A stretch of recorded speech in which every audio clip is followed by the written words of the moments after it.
Assalamualaikum warahmatullahi wabarakatuh.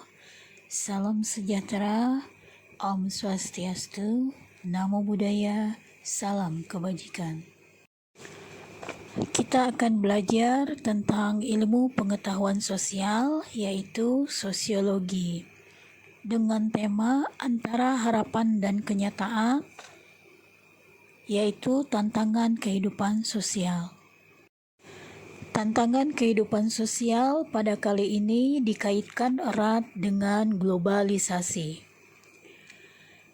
Kita akan lanjut ke pengertian globalisasi. Globalisasi adalah proses integrasi internasional yang terjadi karena adanya pertukaran pandangan dunia, pemikiran, produk, dan berbagai aspek kebudayaan lainnya. Istilah globalisasi diambil dari bahasa Inggris, yaitu globalize, yang berarti universal atau menyeluruh. Globalisasi adalah suatu fenomena khusus dalam peradaban manusia yang bergerak terus dalam masyarakat global dan merupakan bagian dari proses manusia global itu. Kehadiran teknologi informasi dan teknologi komunikasi mempercepat akselerasi proses globalisasi. Ada beberapa ahli yang mengemukakan tentang arti dari globalisasi, yaitu Anthony Giddens mengemukakan bahwa globalisasi adalah intensifikasi hubungan sosial secara mendunia sehingga menghubungkan antara peristiwa di satu lokasi dengan lokasi lainnya.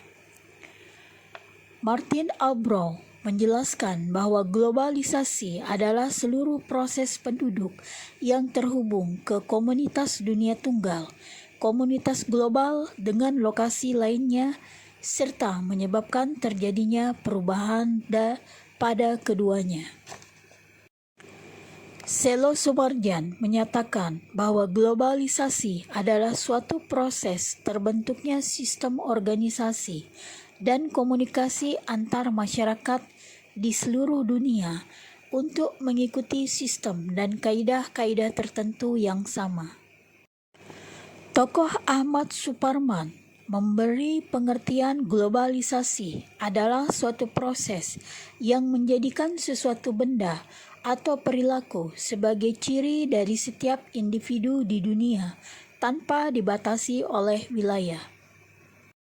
Dan Lauren E. Rothenberg menyatakan globalisasi adalah percepatan dari intensifikasi, interaksi dan integrasi antara orang-orang, perusahaan, dan pemerintah dari berbagai negara yang berbeda. Sementara Lawrence E. Rothenberg menyatakan globalisasi adalah percepatan dari intensifikasi interaksi dan integrasi antara orang-orang, perusahaan, dan pemerintah dari negara yang berbeda. Ada dua tokoh yang menyampaikan tentang teori globalisasi, yaitu Cochrane dan Payne dan George Risser. Cochrane dan Payne menyatakan bahwa globalisasi dipengaruhi oleh tiga pelaku utama, yaitu teori global, yaitu mereka yang percaya bahwa globalisasi merupakan suatu kenyataan yang mengandung konsekuensi nyata terhadap bagaimana orang dan lembaga di seluruh dunia berjalan. Kedua, teori tradisional, yaitu mereka yang tidak percaya bahwa globalisasi sedang terjadi dan menganggapnya sebagai mitos atau sesuatu yang dilebih-lebihkan. Teori selanjutnya adalah teori transformal, yaitu mereka yang berada di tengah-tengah para globalis dan tradisionalis. Mereka percaya bahwa globalisasi tengah berlangsung, tapi menganggap pengaruh globalisasi terlalu dibesar-besarkan oleh para globalis. George Risser menyatakan bahwa era globalisasi ditandai dengan adanya inovasi di bidang komunikasi. Perkembangan teknologi informasi dan komunikasi. Teknologi informasi dan komunikasi mengalami kemajuan pesat sehingga berperan besar dalam proses globalisasi dunia. Perkembangan teknologi informasi dan komunikasi tersebut merupakan atau menjadi penyebab terjadinya globalisasi. Hal nyata yang terjadi pada era revolusi industri 4.0 ditandai dengan pengumpulan data besar atau collection big data yang berbasis internet. Artinya, semua data di seluruh dunia terhubung satu dengan yang lain. Misalnya, pada kartu tanda penduduk atau KTP elektronik akan terhubung dengan data pusat. Data pusat ini juga terhubung dengan pajak, SIM perbankan, imigrasi, dan lain sebagainya. Perkembangan piranti komunikasi yang memudahkan untuk melakukan komunikasi antar sesama. Kemudahan ini juga dapat digunakan dalam berbagai hal untuk meningkatkan kesejahteraan masyarakat. Selain adanya perkembangan teknologi dan informasi, terdapat juga perkembangan transportasi yang menjadi penyebab terjadinya globalisasi. Adanya globalisasi yang berbasis teknologi menyebabkan perkembangan transportasi antar negara semakin intensif. Mobilitas masyarakat untuk menjalankan aktivitas kehidupan sangat mudah dan cepat seolah tidak terbatas wilayah. Dengan demikian, proses perubahan sosial dalam masyarakat terjadi sangat tinggi. Contohnya, perkembangan teknologi pesawat terbang memudahkan mobilitas masyarakat antar negara. Hal ini juga tentu saja mempengaruhi berbagai bidang kehidupan, terutama dunia industri dan pariwisata. Penyebab terjadinya globalisasi lainnya yaitu perkembangan bisnis ekonomi. Teknologi yang semakin maju berbasis internet kemudian membuat kegiatan transaksi jual beli antar negara menjadi lebih mudah. Contohnya, dalam perdagangan virtual atau dikenal dengan e-commerce untuk transaksi jual beli. Pasar konvensional yang mengharuskan penjual bertemu dengan pembeli secara langsung sudah ketinggalan zaman. Saat ini, perdagangan sudah dapat dilakukan kapan dan di mana saja tanpa ada batasan ruang dan waktu. Bisnis online dapat dilakukan antar negara yang memudahkan masyarakat memperoleh barang yang dibutuhkan. Selain itu, kerjasama ekonomi internasional juga menjadi penyebab terjadinya globalisasi. Kemudahan dalam membuat kesepakatan perdagangan internasional, yaitu perjanjian antar negara-negara di dunia, juga mengakibatkan proses globalisasi terjadi terus-menerus. Dengan demikian, terjalinnya kesepakatan kerjasama antar negara terkait dengan kebijakan ekonomi, ketahanan, politik, dan kebudayaan internasional. Selain itu juga muncul persatuan antar negara dalam satu regional atau benua dalam upaya memperkuat sektor tertentu yang sifatnya saling menguntungkan. Penyebab selanjutnya yaitu berkurangnya konflik antar negara. Semakin tinggi kesadaran masyarakat dunia akan pentingnya hubungan internasional, mengakibatkan berkurangnya konflik antar negara. Saat antar negara melakukan hubungan internasional, maka terjadilah globalisasi. Dan berkurangnya sumber daya alam. Ada beberapa sumber daya alam yang akan mengalami pengurangan setiap tahunnya. Contohnya, berkurangnya deposit minyak bumi dan logam mulia di suatu negara. Hal tersebut membuat beberapa negara berinvestasi di negara lain untuk mengeruk sumber daya di negara tersebut. Seperti kita ketahui, deposit minyak bumi dan logam mulia adalah salah satu sumber daya energi atau sumber daya alam yang sifatnya terbatas. Jadi, untuk mengembalikan atau mengadakannya kembali diperlukan waktu beratus-ratus tahun atau bahkan berjuta-juta tahun. Sumber daya alam tersebut dapat dikatakan sebagai sumber daya alam yang tidak dapat atau tidak bisa diperbaharui. Globalisasi memiliki dampak. Ada dua dampak dari globalisasi, yaitu dampak positif dan dampak negatif. Untuk dampak positif dari globalisasi, diantaranya yaitu perkembangan ilmu pengetahuan dan teknologi sangat pesat, terutama dalam teknologi informasi dan komunikasi. Dengan penemuan baru dalam iptek mendorong adanya inovasi dan kreasi untuk mencapai kemudahan di berbagai bidang yang vital, seperti pangan, kesehatan, dan peningkatan taraf hidup atau kesejahteraan.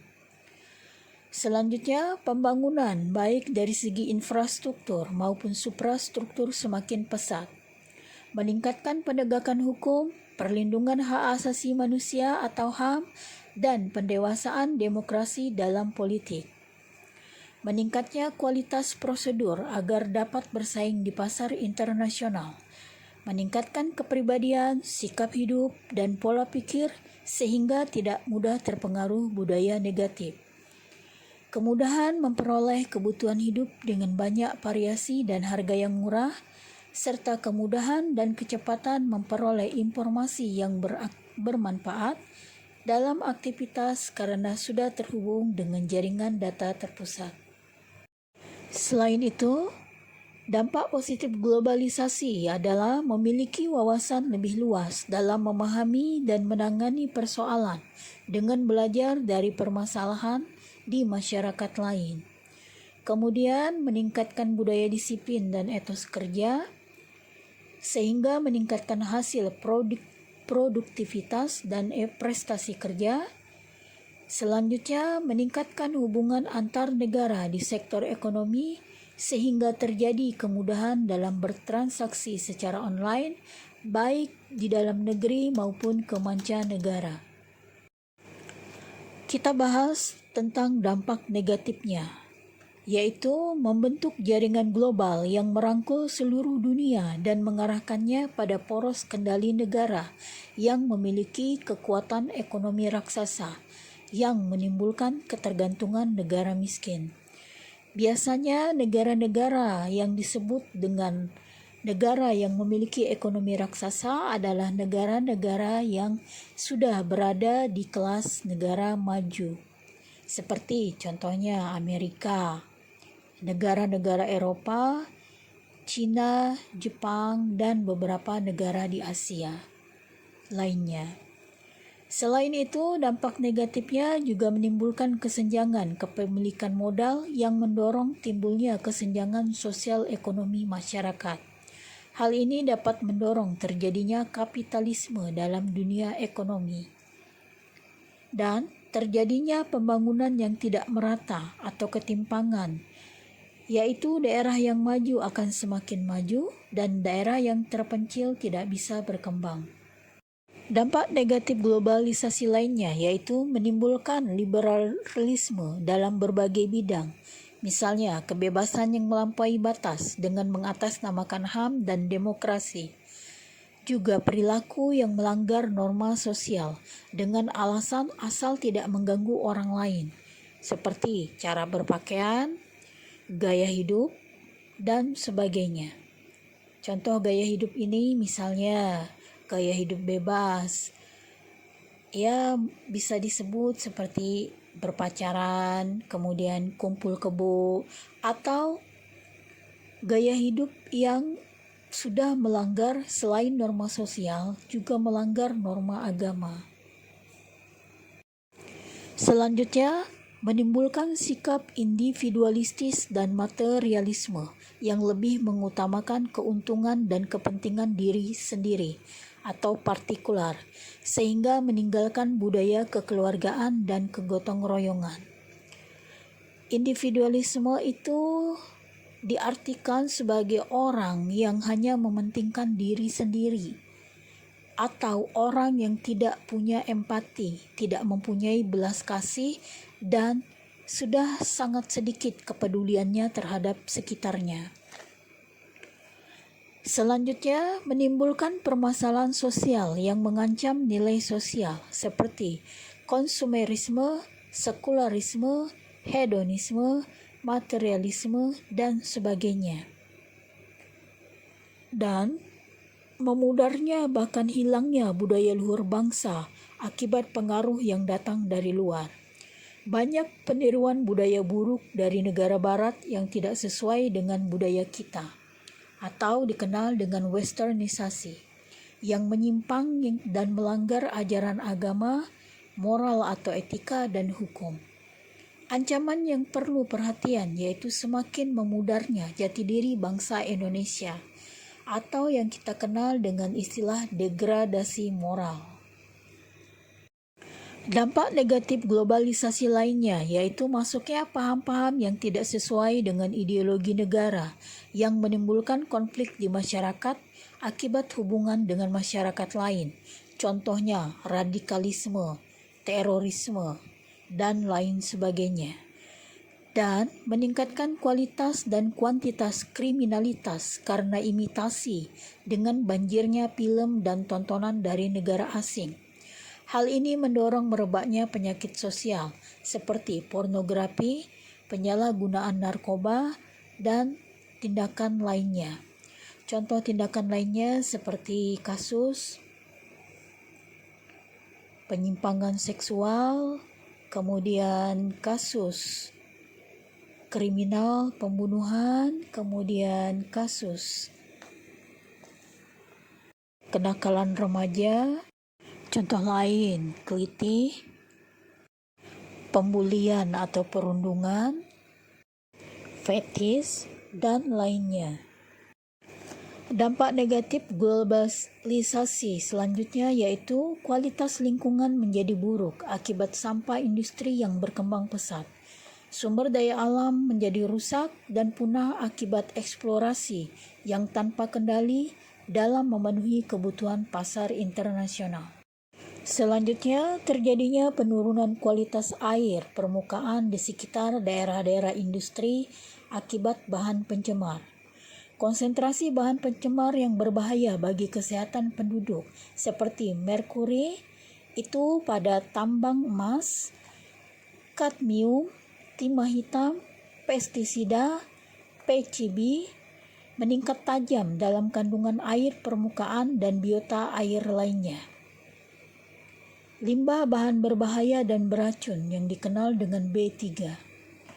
Kelangkaan air tawar semakin terasa khususnya di musim kemarau, sedangkan di musim penghujan cenderung terjadi banjir yang melanda banyak daerah yang berakibat merugikan akibat kondisi ekosistem yang telah rusak. Temperatur suhu udara maksimal dan minimal sering berubah-ubah. Bahkan temperatur tertinggi di beberapa kota seperti Jakarta sudah mencapai 37 derajat Celcius pada musim kemarau di hari terpanasnya. Selanjutnya terjadinya peningkatan konsentrasi pencemaran udara seperti CO2, NO2, SO2, dan debu akibat polusi asap pabrik dan kendaraan bermesin. Sumber daya alam yang dimiliki bangsa Indonesia terasa semakin menipis seperti minyak bumi, batu bara yang diperkirakan akan habis pada tahun 2030 akibat eksploitasi sumber daya alam yang berlebihan. Luas hutan Indonesia semakin sempit akibat tidak terkendalinya perambahan yang disengaja atau oleh bencana kebakaran. Sementara kondisi hara tanah semakin tidak subur dan lahan pertanian semakin menyempit dan mengalami pencemaran akibat polusi tanah dan polusi air permukaan. Serta meningkatnya limbah rumah tangga yang tidak dapat didaur ulang sehingga menyebabkan pencemaran tanah dan banjir saat hujan. Ini juga didasari dengan penggunaan banyaknya plastik dan tidak ada atau pembuangan sampah plastik di sembarang tempat, termasuk di sungai, atau tidak pada tempatnya. Dan pembuangan limbah industri berbahaya yang semakin lama semakin mengkhawatirkan karena tumbuhnya perindustrian. Globalisasi juga terjadi atau menyebabkan adanya perubahan pekerjaan pada masyarakat modern.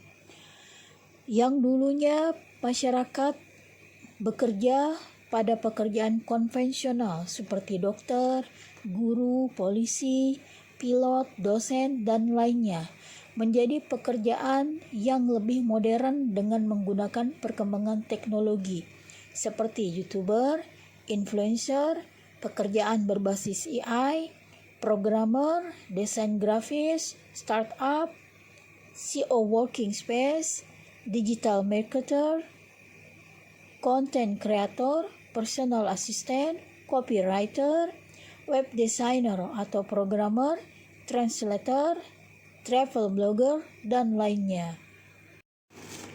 Demikian penyampaian materi kali ini.